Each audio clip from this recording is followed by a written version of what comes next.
And welcome back to another episode. And today is a game that I've so wanted to talk about for a very long time. It's a game that I'm very nostalgic about and that's just so much fun. The game, of course, Goonies 2 for the Nintendo Entertainment System. Now, hopefully most of you will remember the movie The Goonies that came out in the 80s. It's a fantastic and awesome film and I love it. I'm very nostalgic about it. When the game came out, The Goonies 2, there was a lot of confusion. Some people wondered if there had been a second movie and they hadn't heard of it or what was going on with the title. As it turns out, there was a Goonies game for the Famicom in Japan and the MSX. And in North America, it was only ever seen on the Nintendo PlayChoice 10 and Versus arcade systems. The story on this is a little bit different. Now, Mikey is the only Goonie who managed to escape the Fratellis, who are once again back to wreak havoc and cause trouble. They've kidnapped all the other Goonies, as well as their friend Annie the Mermaid. So as Mikey, you have to travel through the Fratellis' hideout, finding items along the way, and freeing your friends and eventually Annie, while trying to get the Fratellis put back where they belong, behind bars. For the most part, The Goonies is a classic action platformer. You have to go from area to area, a little bit Metroidvania-ish, traveling back and forth, finding secrets and items that let you access further and further parts of the game.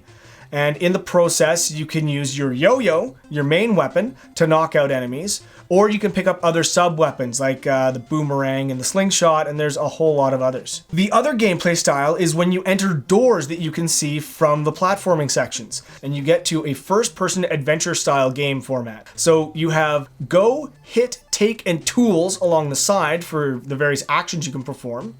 And then you can either break open parts of walls, talk with people that you find in these in-between spaces, or you can use various tools to try and progress further in the game. What's really neat about this is these in-between sections transfer you between what they call front and back parts of the map. So you can use them to double back and forth and access areas from one set of the platforming that you couldn't access from the other side. So there's a whole lot of back and forthing that happens while you're playing. I remember the first time I played this was at a kid's house in my neighborhood named Craig Hogan, and he's the first guy I ever knew who had an NES. And Goonies 2 was one of the games he had. And the moment he popped it in and the music started up, it was amazing. A chiptune rendition of Cyndi Lauper's The Goonies Are Good Enough.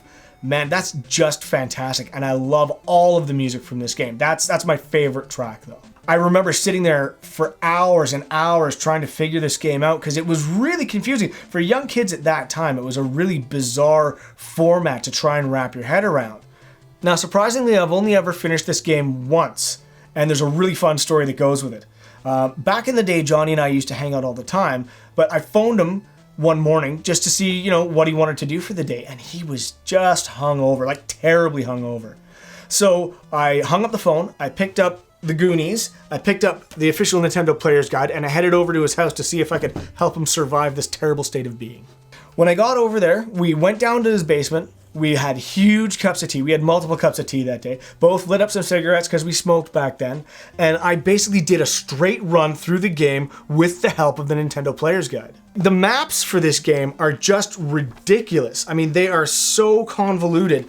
Anyone trying to do this back in the day they would have had to draw their own, which a lot of us did back then. But if you were lucky enough to own this, it has the full maps, and I'm sure we'll get a close-up on this, and what's inside every single door, and how you can find what's going on in there.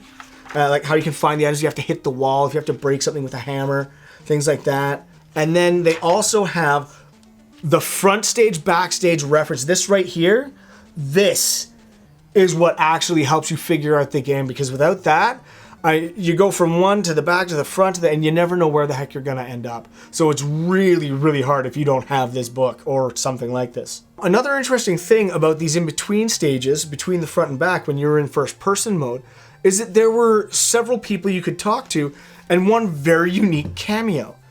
Konami Man. Konami Man was a well-known mascot in Japan for the company, but in North America, we hadn't really seen him in any games. The other thing that's really funny about it is, if you use the hit command, you can actually hit the people you're talking to in these adventure sections. And Konami Man will normally fill up your health and help you out. But if you hit him, he stops. And any other time you run into him from the time you hit him in any other room that he's in, he will not help you anymore.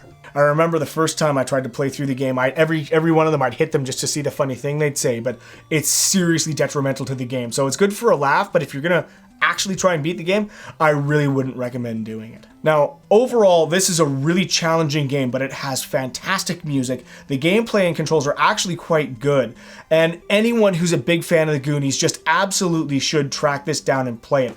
Get a FAQ or a walkthrough or the Nintendo Player's Guide, which is, always my first choice, to go with it though. Anyways, guys, I just really wanted to talk about one of my favorite NES games of all times, the Goonies 2. So, until next time.